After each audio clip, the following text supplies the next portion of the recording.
Sunday Night Rant. Guys and girls, I am so sorry for being late. I'm just going to wait for this audience to build up, and I'm in a hotel room, not my normal surroundings, so I'm going to stand up because I can't actually set it all up to be sitting down in the chair. So, hello all, come on, good to see you. Very sorry for being late. Hello, Michelle, how are you? Emil Jurassic, we're watching what you're doing on your weekly blog. It is a weekly blog, right? It's not a daily blog. Hello, Bryce, how you going? Let's get this audience to build up. Let's get more people on the show. Hello, Michelle. Hope Perth is doing good, and I hope you're smashing it with all your brand and marketing. Mario, how you going? Good to see you again. How's Brisbane? Hello, Amol. How are you? Good to see you again. Let's get the show on the road. Press that share button. Let's get this traffic going, guys and girls. We got a great show on tonight. Tonight we are going to talk to you about something important, and that is that I am getting inundated with real estate people that are saying, Tom, I've actually got the stock. Hello, Paul Biller. Paul Biller has told me that I should go off and buy the new Apple iWatch. What do you think, guys and girls? I'd love you to put down the comments below. Do you believe the new Apple iWatch is a must if you're in real estate? Because apparently with the SIM in there, you don't have to carry your mobile phone with you. You can do everything you want with it without having your mobile. Hello, Damien. How are you? Good to see you all. We've got Susan on the line. Bonnie Davies, good to see you as well. Fantastic. Okay, guys and girls, let's get the show on the road. And before we actually get the show on the road, can I ask you, hello, Jason Snowy Carter. Good to see you, brother. And I love the messages that you send me offline. Marie, good to see you. By the way, can someone tell me who is winning the tennis? The reason I'm late is I had dinner with the clients that I'm doing a presentation for tomorrow. Who's winning the tennis? I know that Roger Federer is playing some Greek kid. I'd love to know an update on what's going on. Hello, Russell. How are you? Grant, how you going? Okay. Let's get the show on the road. But here's the start point. Hey, I was at the airport earlier on tonight, and you know what? Hey, Shane. And you know what? I was talking to someone at the airport, and she was taller than me. I'm 6 foot. A lot of people don't know that. A lot of people, when they meet me, they turn around and say, oh, you're a lot taller than what we thought. I'm actually 6 foot. I'm 183 centimeters. So she was actually taller than me, and she was beautifully dressed, sophisticated, elegant, really like a standout. You walk into the airport and you think, wow. Anyway, we get chatting. So Federer is down 2-1. Wow! That is massive. He's down 2-1. Wow. Okay, I'm going to watch that. Okay, so anyway, and we get chatting. We get chatting at the airport, and how the conversation. I'm not even going to go into the whole conversation, but one of the things that I said to her is, I've got to commend you on a Sunday night at an airport. You are very stylishly dressed. And she said, thank you very much. Something along the lines of fashion is important to me. Anyway, long story short is, without going into all the detail, she ends up telling me that she, in fact, is traveling tonight because she really doesn't have any commitments in Sydney. She's got a big day tomorrow. She's got no kids. She's single. And I said, I'm surprised that someone like you would be single. And listen to what she said. When you're as tall as me, the audience is much smaller that's available for you. And it got me fucking thinking, I know that is a weird thing to be talking about on the Sunday Night Rant. But essentially what we're saying is, think about it. If you are a super tall girl, and let's assume that you're, elegant. Think about this concept that already you have narrowed the potential audience of people. So does that mean that if you're tall and elegant, you've got a life destined to loneliness? Is that what it means? I don't know. Anyway, the point I'm making is this, that I was very surprised that they came out of it, but then I thought about it. So a really tall girl does not want to marry a short guy, right? Number one. And I would assume that a short guy would not want to marry a tall girl. So he's also got a limited of audience as well. A short guy's going to want to marry someone that's shorter. Anyway, what does this have to do with anything I'm going to talk about tonight? Not fucking much. So let's move on and talk to you about what real estate agents are saying to me. This is what they're saying to me. They're saying to me at the moment that they've got stock and they're getting stock and they can't sell it. I'm also having a lot of real estate agents telling me that they're making half the money they used to make, and they're seriously thinking about leaving real estate. They're also saying to me is that they love real estate, but they actually don't understand at the moment how to actually navigate through this environment. So what I decided to do is that tonight I would cover the topic of how to get stuff sold in this market. Right? So, number one, I'm going to say this. If you're a real estate agent right now in this market, you need to understand numbers really well. And for me, real estate has got three prices. Number one is this, the hope to get price. This is the price your vendor is hoping to get, which I must say in this marketplace, depending on what state you are, is a lot higher than what the vendors hope to get, which I call HTG, is a lot more than what the market pays. Then we have a look at the expected price. And this is the price that your team, not you, because if you're a real estate agent, you emotionally get sucked in by your vendor and they tell you, look at that, it's got 3-phase electricity, and look at that, it's got beautiful views of the backside of the other house, and look at this, we've actually got a big hot water system, and you get emotionally carried away. So don't you come up with the expected price. What you should do is get other real estate agents in your office to come up with what's the price that it would take to get this property sold in the next 48 hours. That is called the expected price. And then the third price you have is what I call the report back price. This is the figure that you're generally getting offers from buyers, and that appears to be at a lower number than even the expected price. So when you're a real estate agent and you know that these three prices, what actually happens, it means that dumb real estate agents keep trying to sell properties that are overpriced to hot buyers that actually know the market. I'm going to say to you, buyers know the market better than you. Do you understand that? Buyers know the market better than you.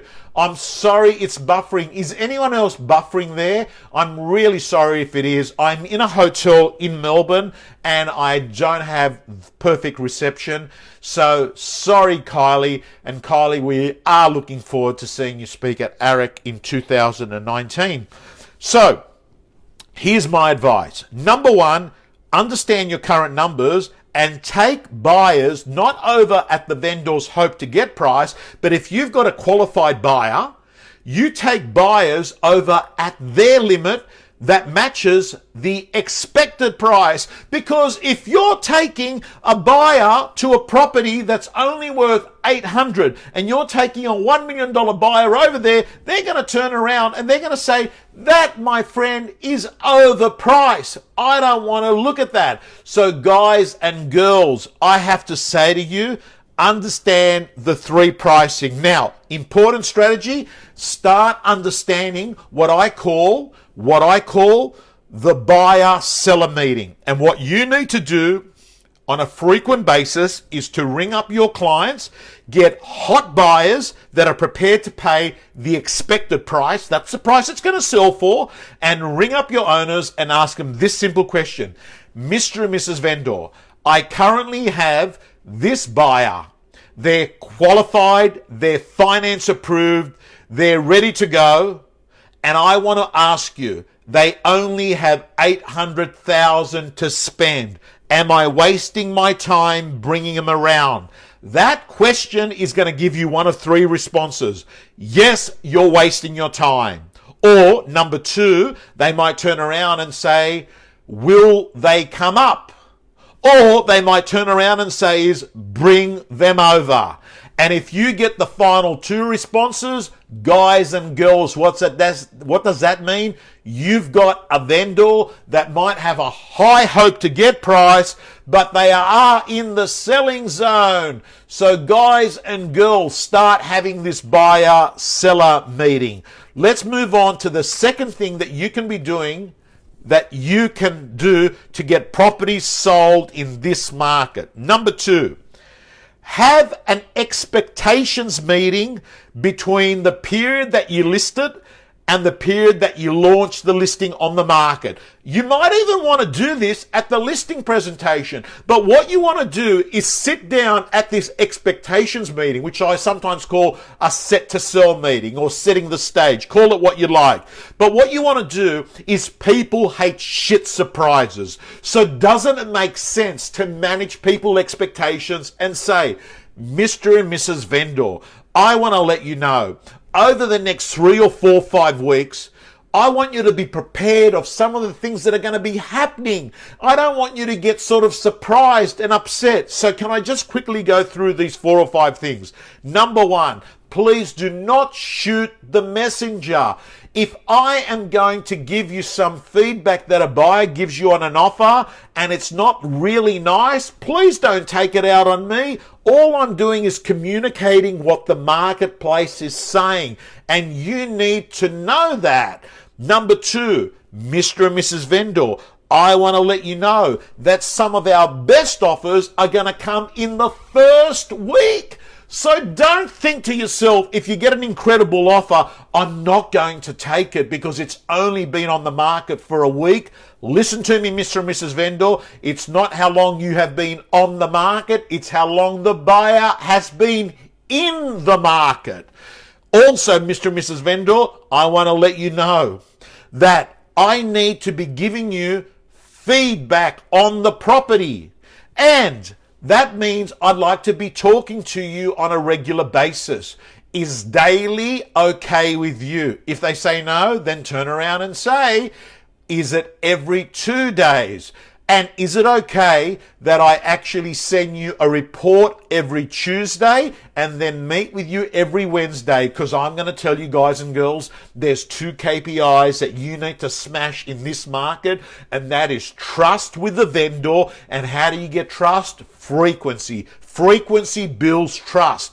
And how do you do that? By every means. Yes, you give them a vendor report from your CRM system. Yes, you call them on a Saturday. Yes, you actually send them a report on a Tuesday. Yes, you meet with them face to face. And always remember, you should prepare them for what I call other agents calling. As Shane Beaumont says, agents have 2 sorts of news: good news and the truth. So guys and girls, I want you to understand, having an expectations meeting is going to help you get properties sold in this market. I'm telling you, if you don't get good at having crucial conversations in this market, you're going to get sick and tired of getting paid half the money you used to get paid in previous years.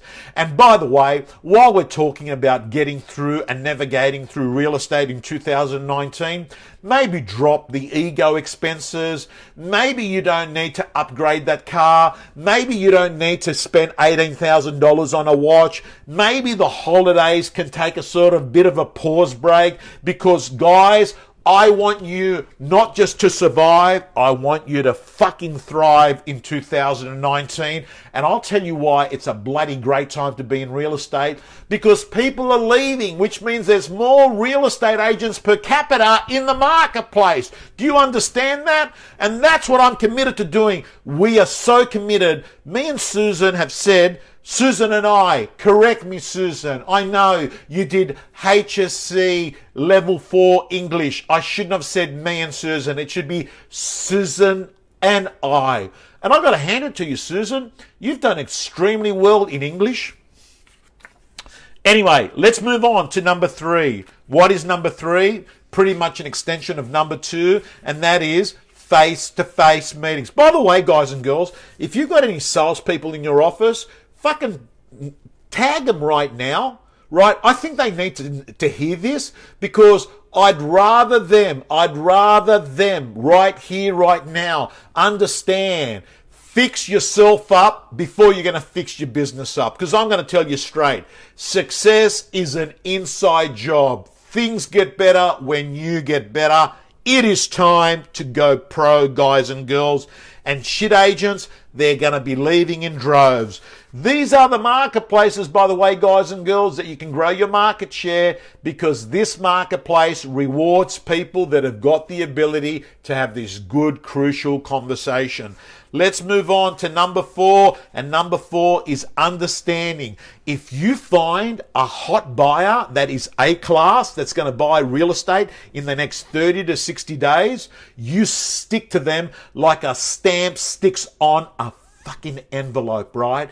And here are 2 or 3 questions that are going to help you work out whether the buyer is hot or whether you're going to basically become an Uber driver in your suburb. Here it is. Question number 1. Can I ask you, what's the best home you've seen so far? Question number 2. What prevented you from buying that one? That question gets rid of all the bullshit. Another great question. What have you offered on so far?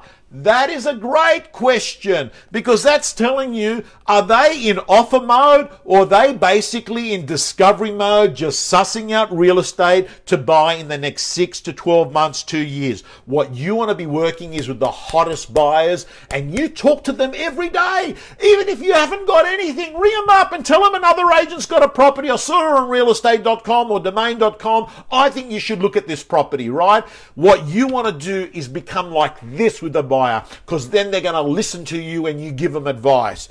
Let's move on to number 5, and that is the best way to create urgency when there's no urgency in the market is that you learn the concept of using the list to launch period to your advantage. This is the period where you control the cards. Think about it. You list it. Not much is happening. You can get on the phones and you can actually get buyers interested in property, knowing that they will be threatened if they don't take action on it. It's going to hit the greater marketplace. Also, by the way, when you do take these buyers through the property, if you're showing a property at 4 o'clock, make sure you organise another buyer to be there at 4:15, and make sure you organise another buyer to be there at 4:30, because you want to use the law of social proof to your advantage. Guys and girls, I'm telling you, we have just gone through 5 things that is going to help you get stuff sold in this market. I'm also going to tell you that the most important advice I'm going to give you is list what sells. I'll say it again. List what sells. You want to list the properties in your marketplace that are selling. It could be a price point, it could be a geography, it could be the kind of real estate that transact. This is not the marketplace to list anything. You're either going to list an asset, which is it's going to get sold, or you're going to list a liability. List what sells. Guys and girls, I want to give you some great news. Tuesday week, we are doing, and I think Tuesday week, what's the date on Tuesday week? Tuesday week, it is the 29th. The 29th, 9:15 Sydney time to 10:15 Tom Panos, John McGrath, live stream. It's a Tuesday morning. It's open to everyone.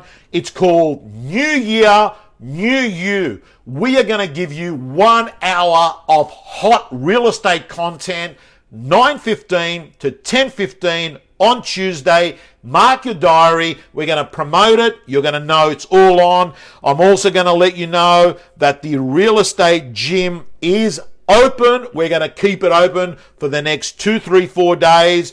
I am looking for, by the way, if you join the real estate gym, you're coming to the real estate events in February. Sydney, Melbourne, Brisbane, Adelaide, Auckland, Perth. And we've got some of the best real estate agents speaking at those, as well as me giving you a template on what you need to do.